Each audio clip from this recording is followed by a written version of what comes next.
Hola amigos oyentes, bienvenidos al canal Lecturas de Poder, Escuchar, Oír, Ver. Libro El Poder de la Plegaria. Autor Alexis Carrel. Prólogo Leonor Calvera. En todos los tiempos ha sido preocupación y ejercicio el arte-ciencia de la plegaria. En las más refinadas civilizaciones o entre las comunidades mal llamadas primitivas, la oración constituyó siempre una práctica espiritual destacada. ¿Qué es la plegaria? ¿Qué mecanismos pone en juego? ¿Produce resultados efectivos? Y de ser afirmativa la respuesta, ¿pertenecen aquellos al orden de lo visible, de lo que se puede tocar u oler? ¿O por el contrario, sus efectos se manifiestan en un imponderable plano interior? En el principio era el Verbo, dice la teología judeocristiana, repitiendo en su lenguaje un pensamiento común a las grandes culturas orientales. La palabra es creadora. Por la palabra se hizo posible la existencia de los mundos. No obstante, el idioma de los hombres ha perdido su poder taumatúrgico. Nombrar ya no es crear. Ya no son una y la misma cosa el objeto y su nombre. La palabra, al hacerse terrestre, al perder su eternidad silenciosa, se fue espesando, se alejó de su función inmediata. Dejó de ser Dios al convertirse en vehículo mundano, en lengua hablada al servicio de la comunicación entre los hombres.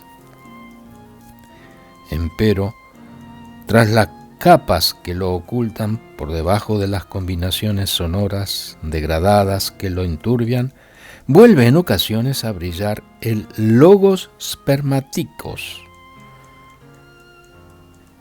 Ciertos usos mágicos y rituales, ciertas prácticas de iniciación religiosa despojan de sus agregados al verbo, despertando en quien lo pronuncia la esencia de su mente, que es la sustancia misma del Creador. De este modo, el recitante se reincorpora al universo entero, a Dios, con quien compartiría en definitiva sus poderes. Santa Teresa nos habla de la levedad que experimenta el cuerpo en la plegaria. Y esa misma sensación de vuelo aparece en Luis de Granada y Bernardino de Lareda, entre otros. Esa etapa de ascensión mística, al igual que los demás grados de oración descritos por la Grande de Ávila en su, entre comillas, vida,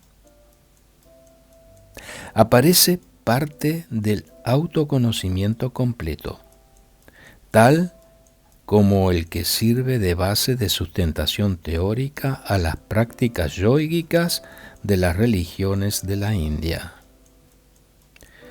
Como éstas nos enseñan el dominio absoluto de las tres esferas del ser humano, la física, la intelectual y la emotiva, es lograr el conocimiento de las leyes de la vida por cuanto micro y macrocosmos se corresponden. O mejor, la armonización perfecta del individuo consigo mismo le permite la conquista de la armonía con las leyes universales. El ser que medita descubre que no tiene una existencia independiente, que es parte del uno, del que emana la multiplicidad de lo fenoménico, que es el principio trascendente. En San Juan de la Cruz, la función del yo personal con el principio trascendente será, según los términos de una hermosa metáfora, la amada en el amado transformada, para llegar a la cual el alma habrá de pasar por una noche oscura. Noche oscura de la vacilación y el dolor, de fantasmas y tentaciones. El lento ascenso hacia la divinidad, el adentrarse en sí mismo, no es otra cosa que una vía erizada de obstáculos que suelen provocar caídas, dificultades que se hallan en primer término en el propio interior, en las pasiones y apegos que impiden que brille en todo su fulgor la pura luz del alma.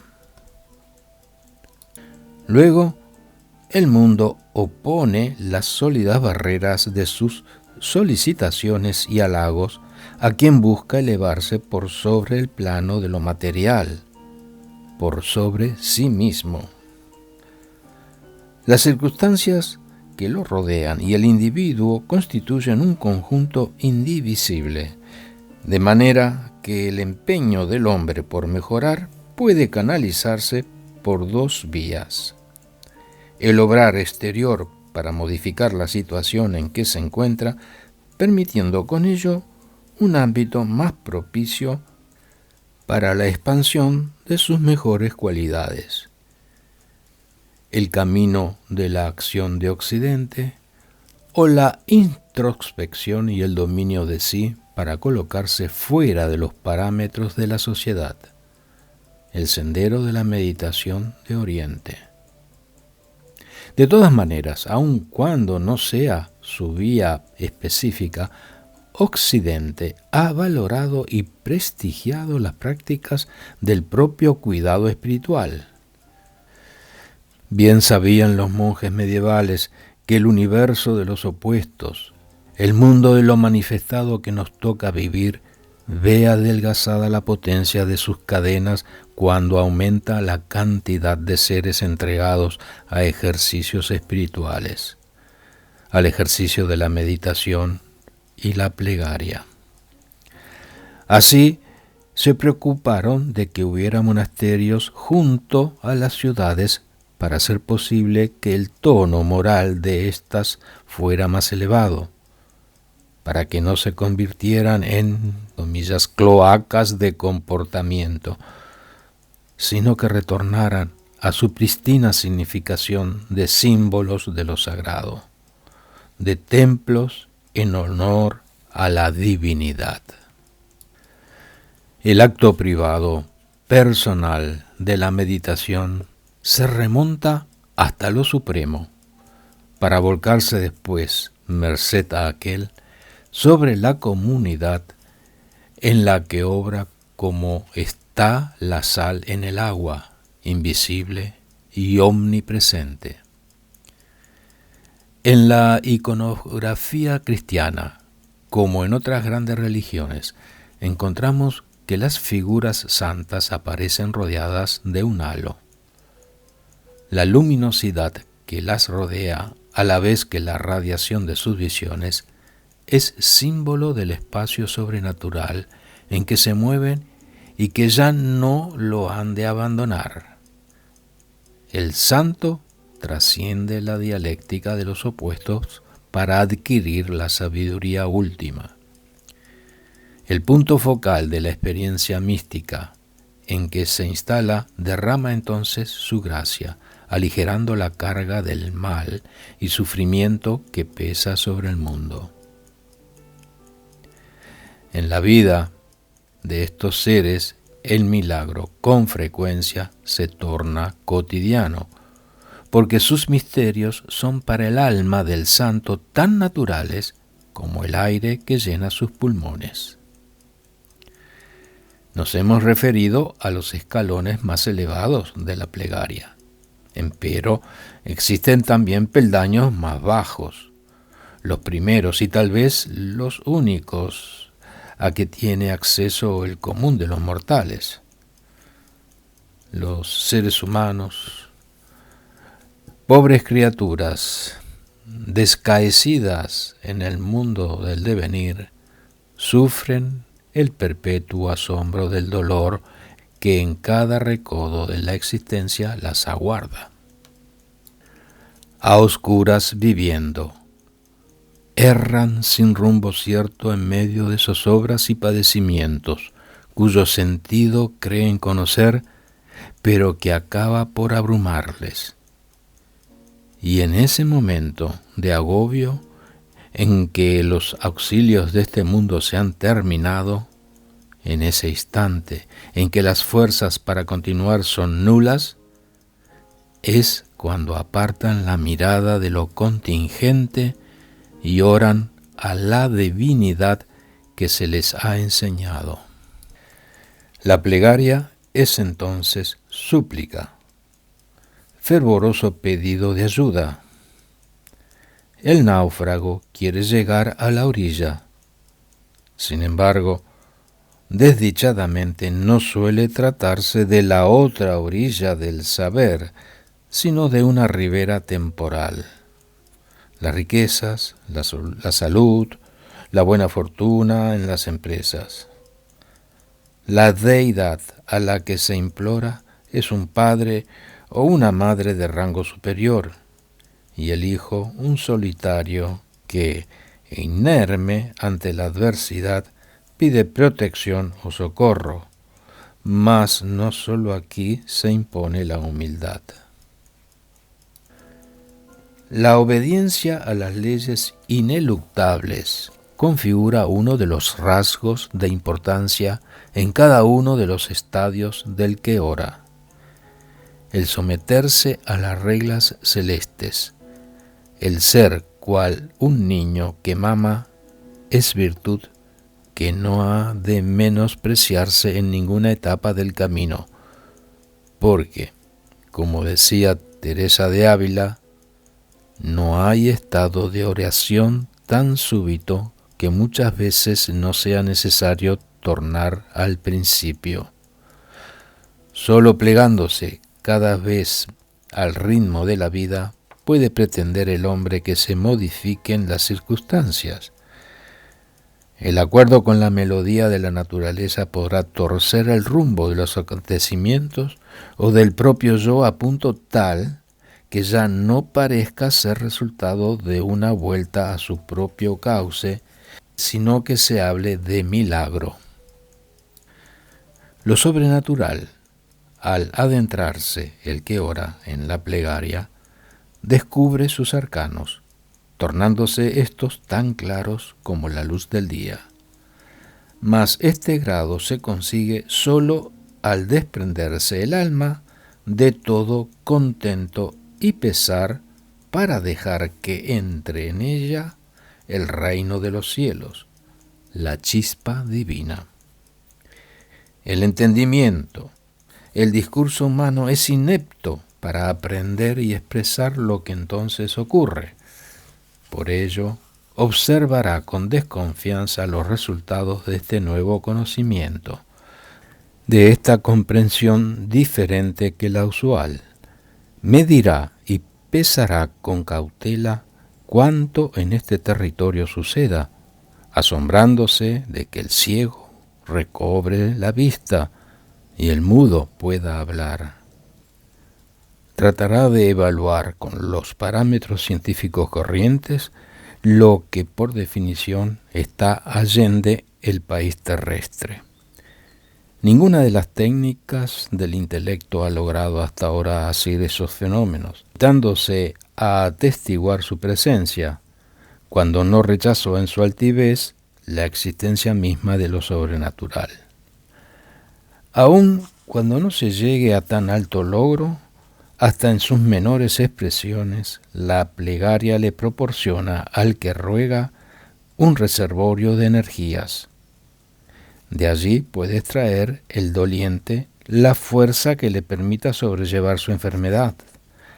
Allí beberá el luchador el agua que lo refresque en su ardua búsqueda de la verdad. Allí encuentra consuelo el abrumado por la pena. No importa que la plegaria no se efectúe con absoluta concentración, que no reflexione sobre ella ni sirva de soporte para la meditación. El recitar maquinalmente las fórmulas también obra de manera benéfica sobre la psiquis, sobre el alma, sobre el ser todo del que ora, si bien no siempre sus efectos son inmediatos. Poco a poco, el acto de orar, sea como fuere que se realice y sea donde fuere que se produzca, conllevará un mejoramiento de las condiciones generales, la puesta en marcha de las capacidades ocultas en el hombre. Nada es imposible para el poder de la plegaria correctamente efectuada. La concordancia con la melodía del universo es el acuerdo mismo con Dios. Acuerdo celebrado por medio de esa palabra que ya no está en función de nexo entre los hombres, sino de unión con el principio espiritual, con el plano trascendente. La perspectiva abierta por el ancho universo espiritual subsume, pero no anula el mundo de la razón con sus vacilaciones, sus planteos ante los enigmas de la existencia o sus fundadas aprehensiones ante la enfermedad o la muerte.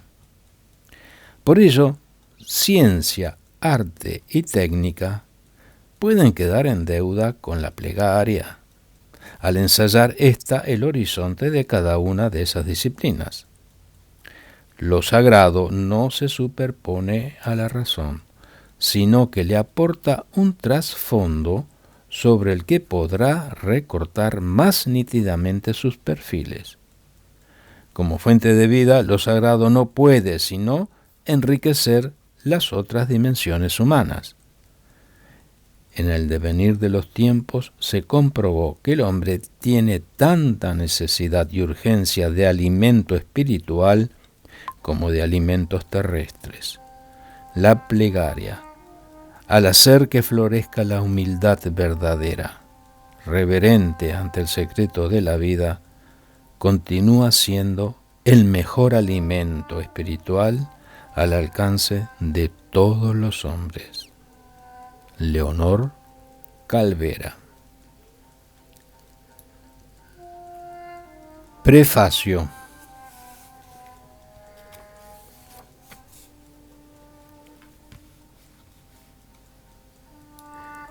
En diciembre de 1940, el autor de estas líneas escribió en inglés un artículo sobre el poder de la plegaria. Dicho artículo fue publicado a comienzos de 1941, después que uno de los editores lo hubiera acortado y modificado. Posteriormente fue traducido al francés, casi con certeza en Suiza. Más tarde se lo volvió a publicar en Francia. El autor tuvo entonces oportunidad de conocer la traducción, con la cual no quedó satisfecho. A comienzos de 1944 se decidió a escribir un nuevo ensayo sobre la plegaria. El autor no es un teólogo ni un filósofo.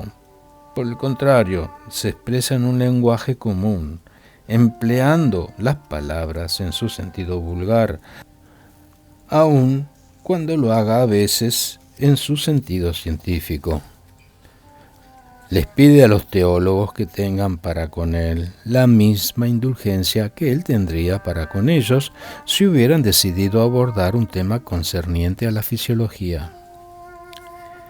Este estudio sobre la plegaria es un resumen extremadamente breve de innumerables observaciones recogidas en el transcurso del largo ejercicio de una profesión vivida junto a las personas más diversas, occidentales y orientales, enfermos y gente en buen estado de salud, sacerdotes católicos, religiosos y religiosas de todas las órdenes, pastores protestantes de todas las designaciones, rabinos, médicos y enfermeras, hombres y mujeres de todas las profesiones y de las diversas clases de la sociedad.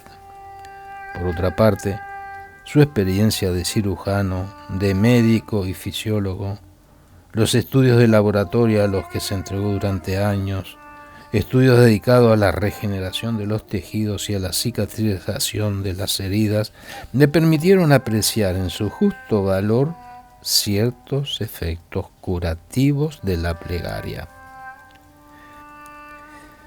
El autor habla solamente de cosas que ha verificado por sí mismo o que obtuvo a través de hombres capaces de observaciones honestas y precisas. Ha preferido resultar incompleto antes que citar hechos no suficientemente comprobados. Sobre todo, se esforzó por permanecer en el sólido terreno de la realidad. Hablar de la plegaria a los hombres modernos parece ser en primera instancia un esfuerzo bastante inútil. ¿No es indispensable, sin embargo, que conozcamos todas las actividades de que somos capaces?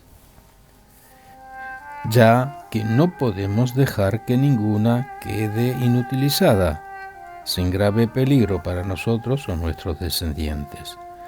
La atrofia del sentido sagrado o del sentido moral resulta tan nocivo como la atrofia de la inteligencia.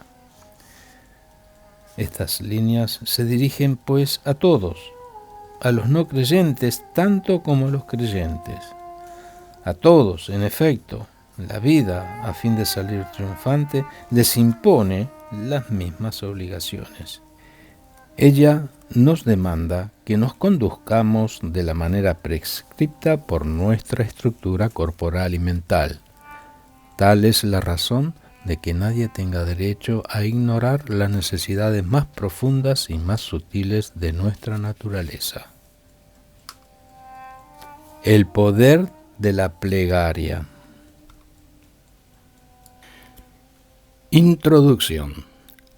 A nosotros, hombres de Occidente, la razón nos parece muy superior a la intuición. Preferimos, con mucho, la inteligencia al sentimiento.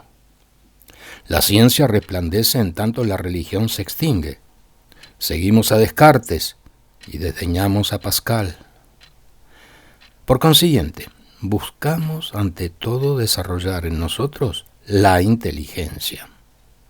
En cuanto a las actividades no intelectuales del espíritu, tal como el sentido moral, el sentido de lo bello y sobre todo el sentido de lo sagrado, se las descuida de manera casi completa.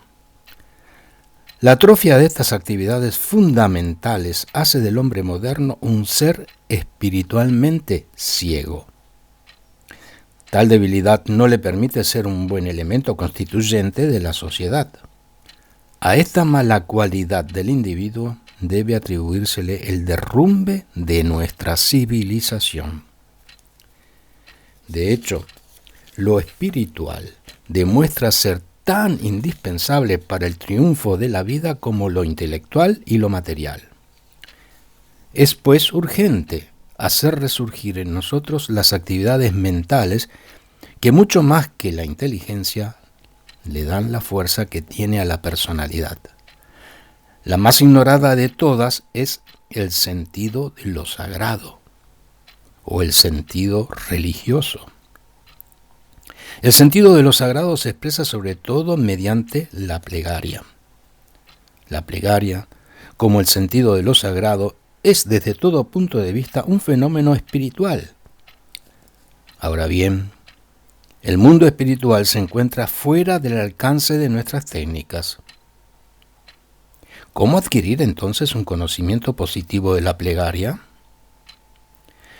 El dominio de la ciencia abarca felizmente la totalidad de lo observable.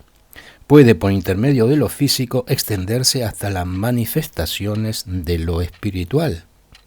Así, merced a la observación sistemática del hombre que ora, sabremos en qué consiste el fenómeno de la plegaria, la técnica de su producción y sus efectos. Definición de la plegaria.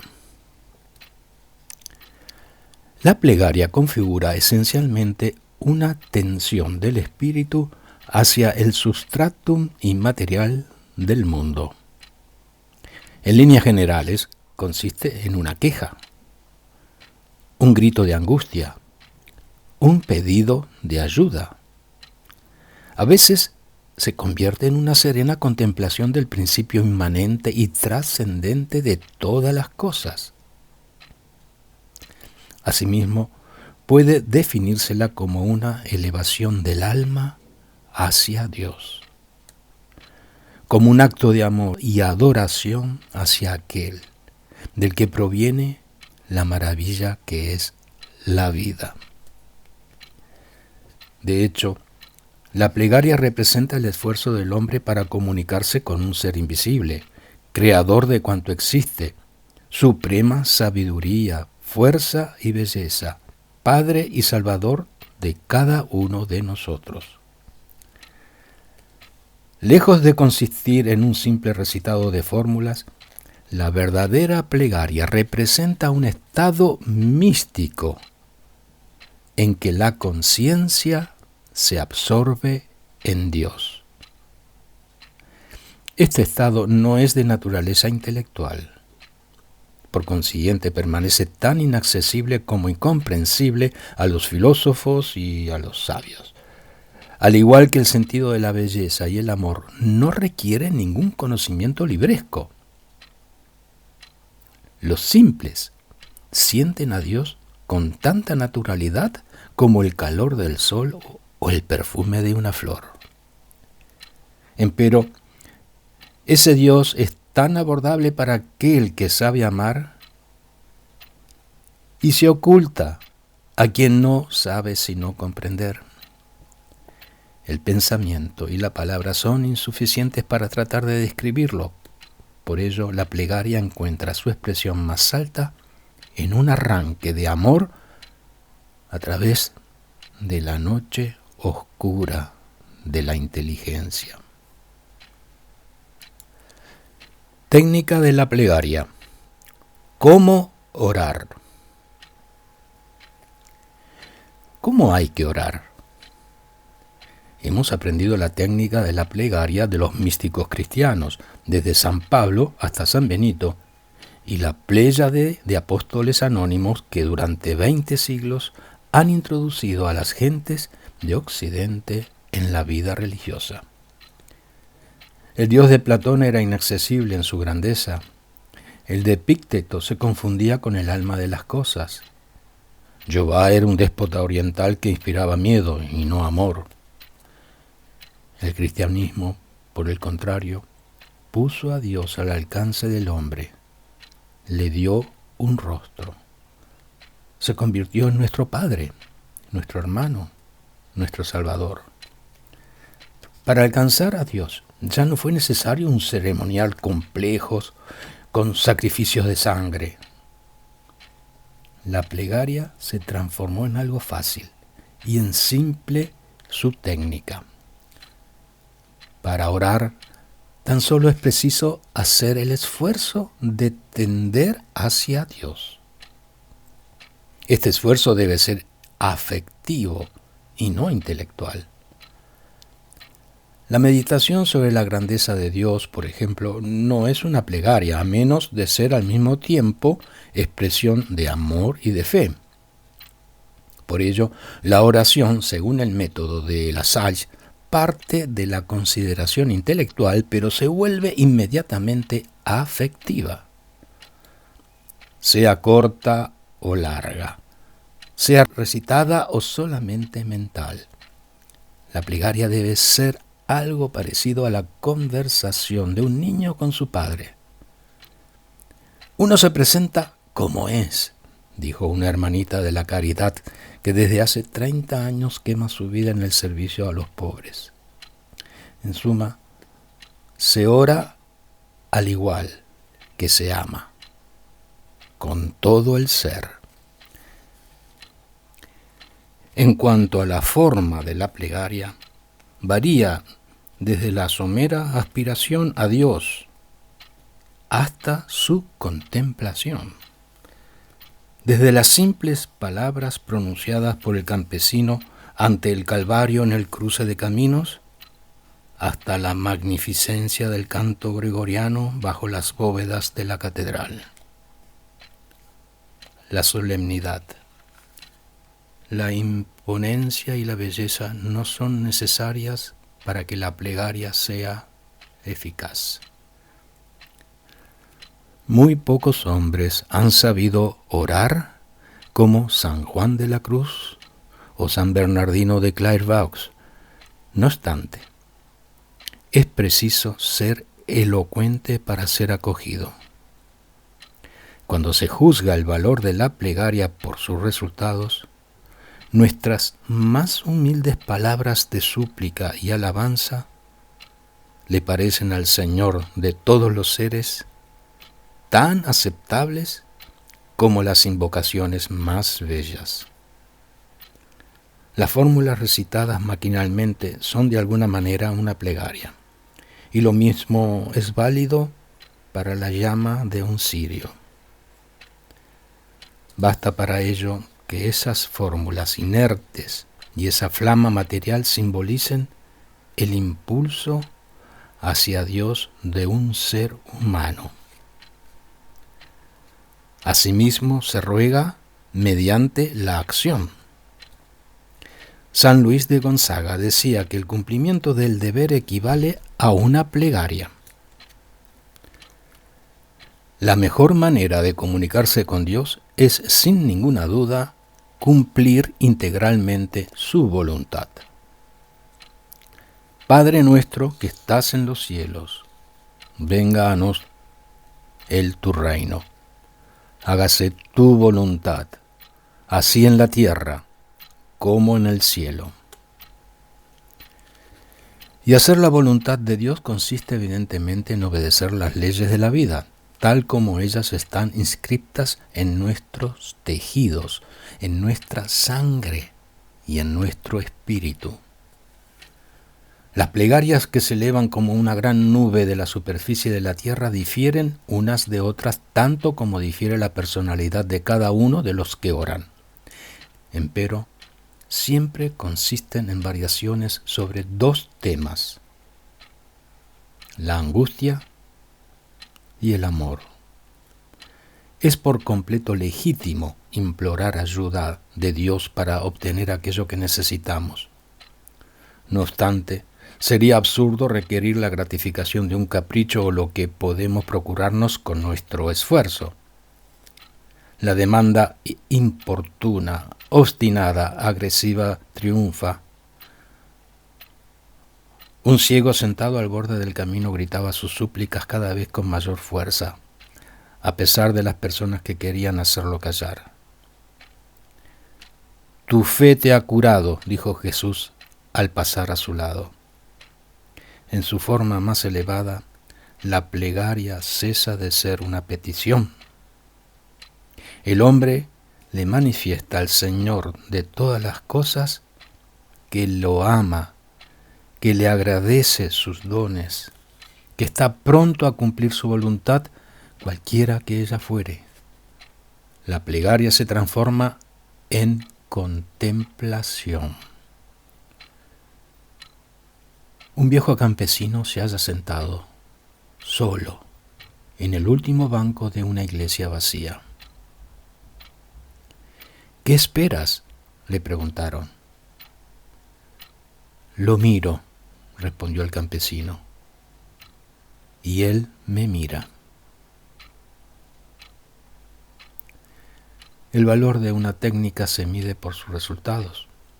Cualquier técnica para orar es buena cuando pone al hombre en contacto con Dios. ¿Dónde y cuándo orar? ¿Dónde y cuándo orar? Se puede orar en cualquier parte, en la calle, en el automóvil, en el tren, en la oficina, en la escuela, en una fábrica.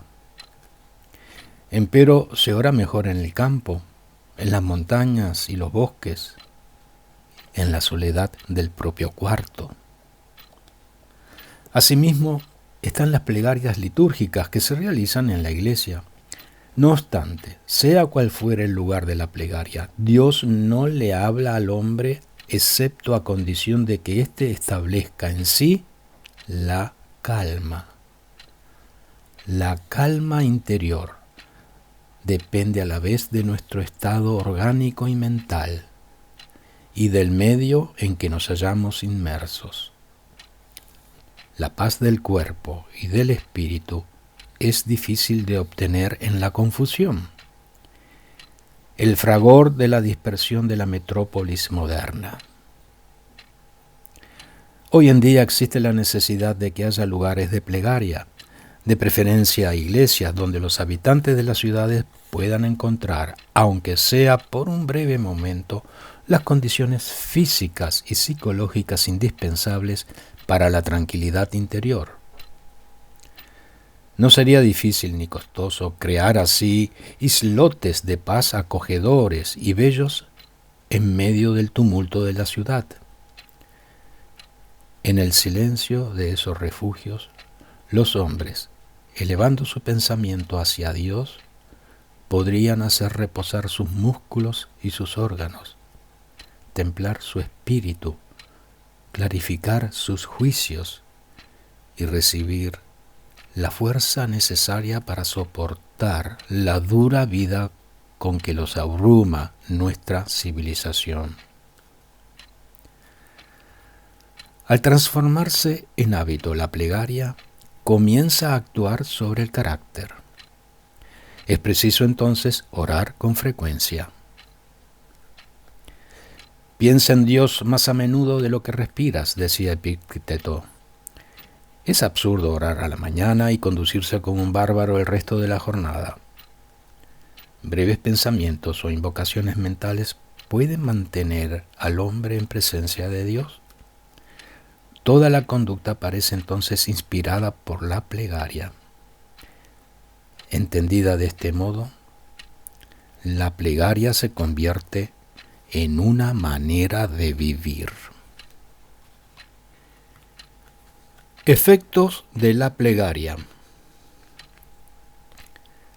La plegaria es siempre seguida de un resultado si es hecha en las condiciones apropiadas. Ningún hombre ha orado jamás sin que aprendiera algo, decía Ralph Waldo Emerson.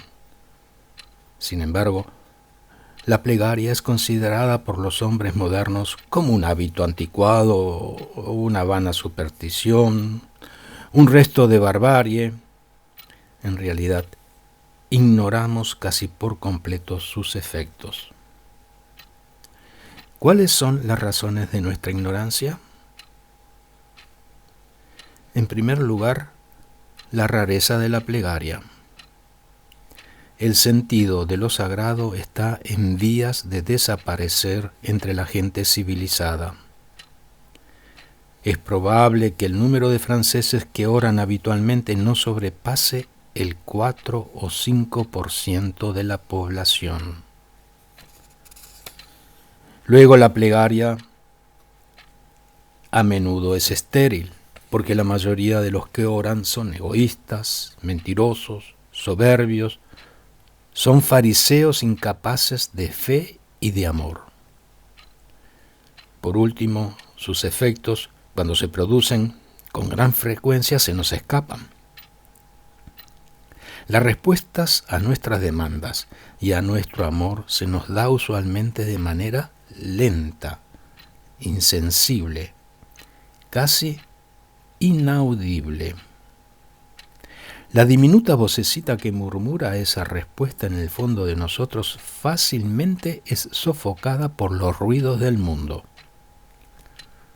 Los resultados materiales de la plegaria son también oscuros. Se confunden generalmente con otros fenómenos. Pocas personas, incluso entre los sacerdotes, tienen entonces ocasión de observarlos de manera precisa. Y los médicos, por falta de interés, dejan a menudo pasar sin estudiarlos a los casos que se encuentran a su alcance. Por otra parte, los observadores con frecuencia se ven confundidos por el hecho que la respuesta está lejos de ser siempre la esperada.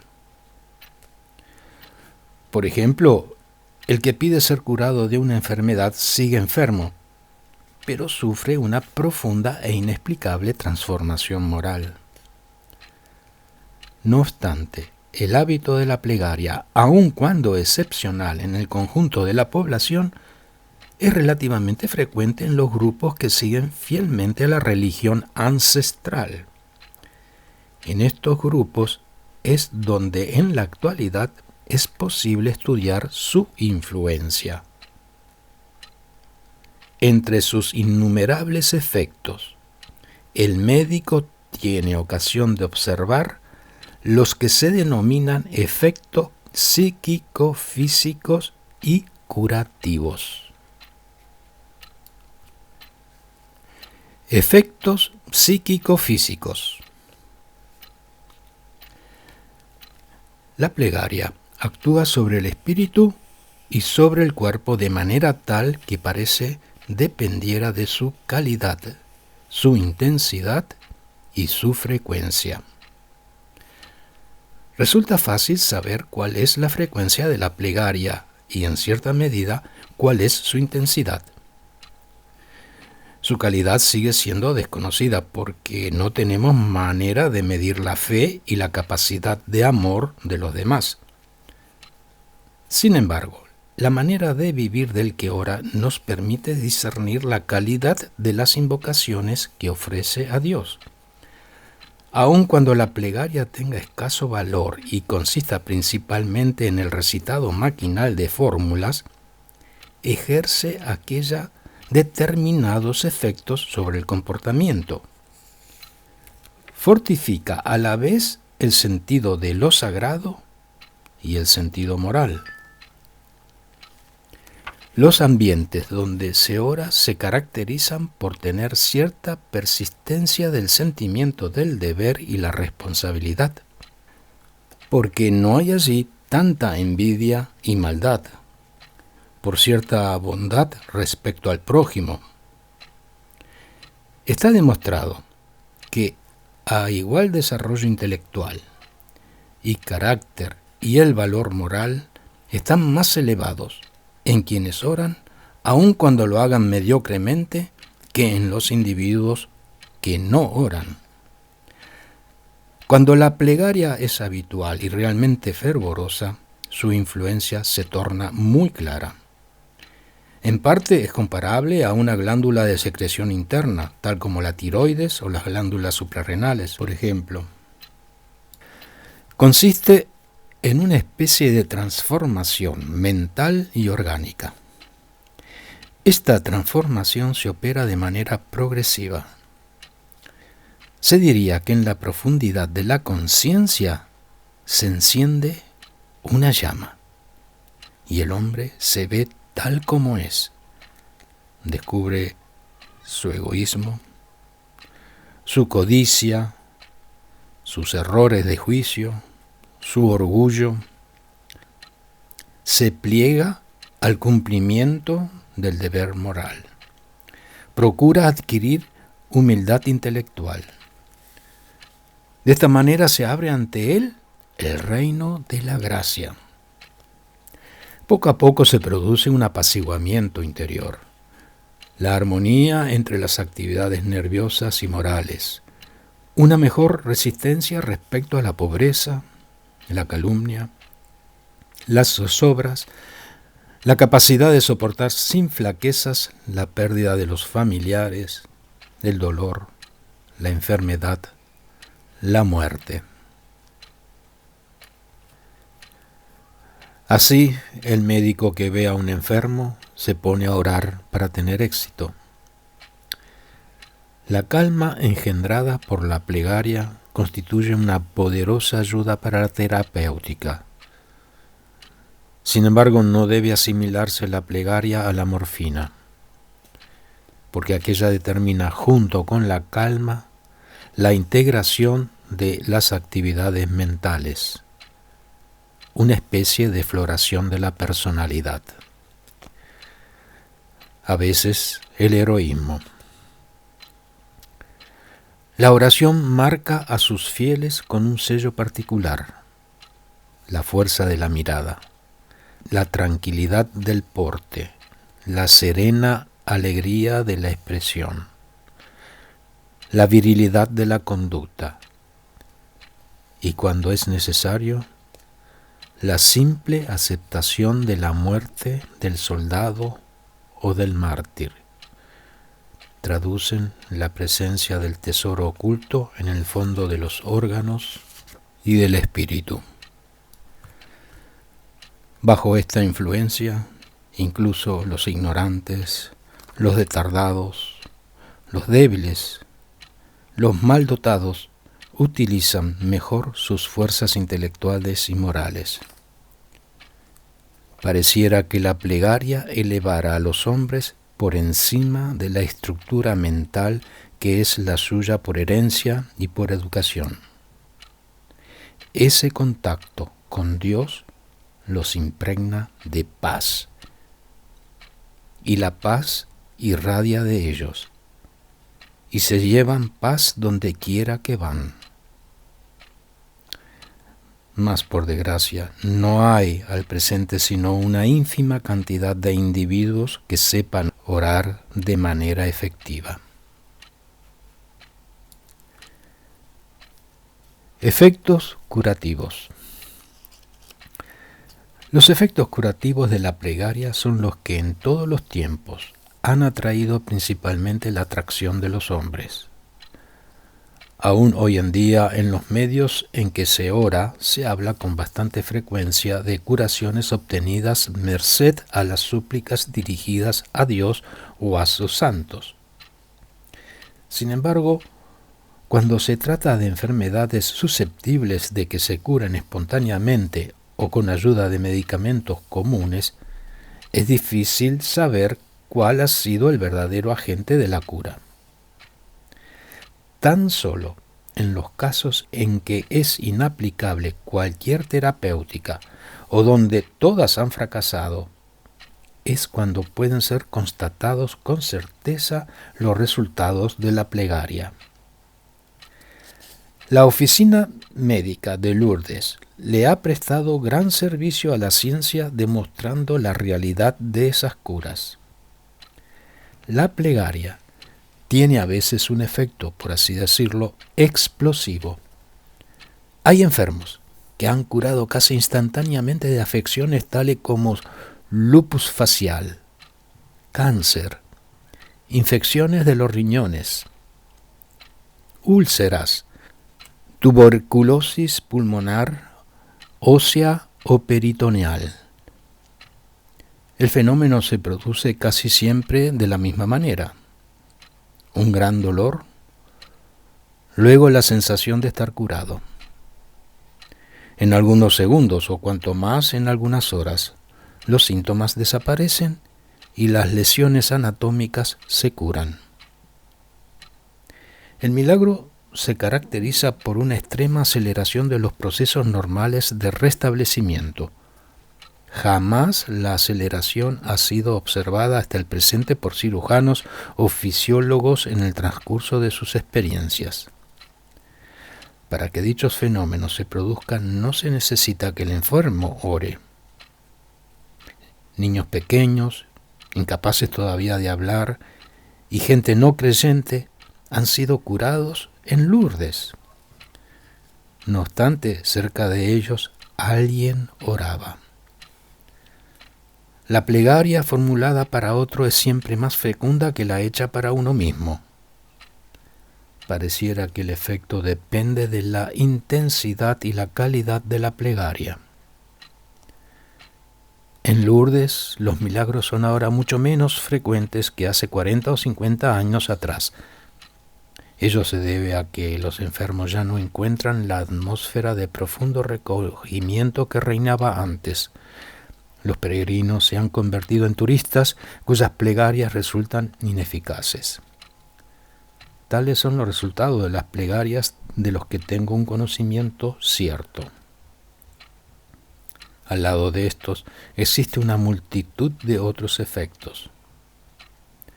La historia de los santos, incluso modernos, está llena de hechos maravillosos. No hay duda que la mayoría de los milagros atribuidos, por ejemplo, al cura de Ars, son verídicos. Este conjunto de fenómenos nos introduce en un mundo nuevo, cuya exploración no ha comenzado, pero que será fértil en sorpresas. Lo que ya sabemos a ciencia cierta es que la plegaria produce efectos tangibles. Por extraña que la cosa pueda parecer, debemos considerar verdadero que quien pide, recibe, y que las puertas se abren para quien golpea. Significación de la plegaria. En suma, las cosas ocurren como si Dios escuchara al hombre y le respondiera.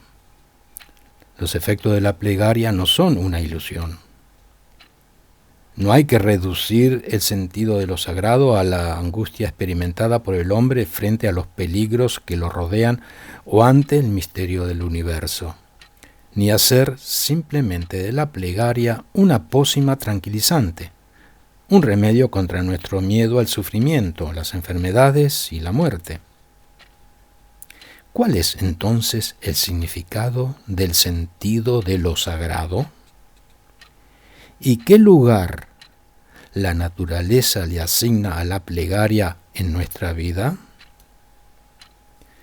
De hecho, ese lugar es muy importante. En casi todas las épocas, los hombres de Occidente han orado. La ciudad era antiguamente, sobre todo, una institución religiosa. Los romanos elevaban templos por doquier. Nuestros antepasados de la Edad Media cubrieron de catedrales y capillas góticas el suelo de la cristiandad.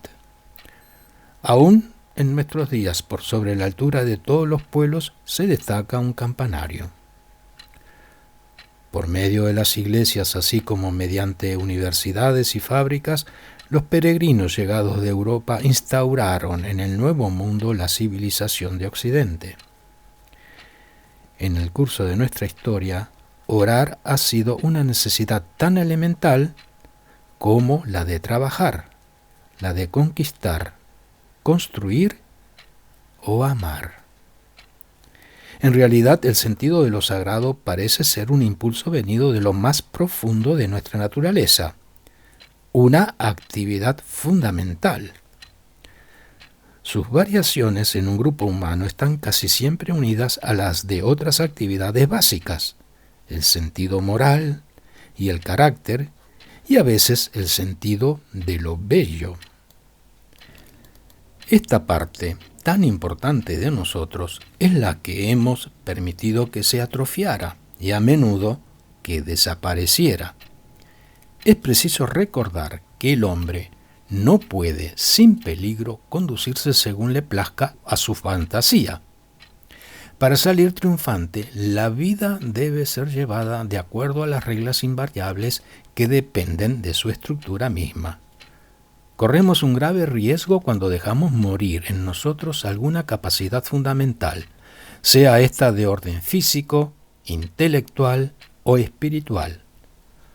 Por ejemplo, la falta de desarrollo de los músculos, del esqueleto y de las capacidades no racionales del espíritu de algunos intelectuales es tan desastrosa como la atrofia de la inteligencia y del sentido moral de ciertos atletas. Existen innumerables ejemplos de familias prolíficas y fuertes que no produjeron más que degenerados o se extinguieron tras la desaparición de las creencias ancestrales y del culto del honor. Hemos aprendido, merced a una dura experiencia, que la pérdida del sentido moral y del sentido de lo sagrado en la mayoría de los elementos activos de una nación conduce a la decadencia de esa nación y a la sujeción al extranjero. La caída de la antigua Grecia fue precedida por un fenómeno análogo. Desde todo punto de vista, la supresión de las actividades mentales queridas por la naturaleza es incompatible con el triunfo de la vida. En la práctica, las capacidades morales y religiosas van unidas unas a otras. El sentido moral se desvanece poco después que el sentido de lo sagrado. El sentido moral se desvanece poco después que el sentido de lo sagrado. El hombre no ha logrado construir, como lo quería Sócrates, un sistema moral independiente de toda doctrina religiosa. Las sociedades en que la necesidad de orar desaparece no están por lo general muy alejadas del comienzo del proceso de degeneración. Por ello, todos los seres civilizados, tanto los no creyentes como los creyentes, deben interesarse en ese grave problema del desarrollo de cada una de las actividades básicas de la que el hombre es capaz. ¿Por qué razón el sentido de lo sagrado juega un papel tan importante en el triunfo de la vida? ¿Por qué mecanismo actúa la plegaria sobre nosotros? Aquí dejamos el terreno de la observación para adentrarnos en el de la hipótesis. No obstante, la hipótesis, por aventurada que sea, es necesaria para el progreso del conocimiento.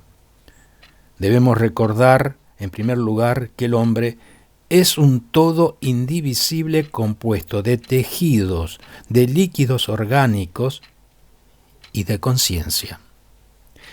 Este hombre se cree un conjunto independiente de su medio material, es decir, del universo cósmico, aun cuando en realidad sea inseparable. Lo es porque está ligado a ese medio por su necesidad incesante del oxígeno, del aire y de los elementos que proporciona la tierra. Por otra parte, el cuerpo viviente no queda comprendido por entero en el continuo físico. Se compone de espíritu tanto como de materia. Y el espíritu, aun cuando reside en nuestros órganos, se prolonga más allá de las 4 dimensiones del espacio y el tiempo. No nos ha sido dado creer que habitamos a la vez el mundo cósmico y un mundo intangible, invisible, inmaterial, de naturaleza semejante a la conciencia, pero que no logramos transitar sin peligro más que el mundo material y humano. Ese medio no sería otro que el ser inmanente en todos los seres.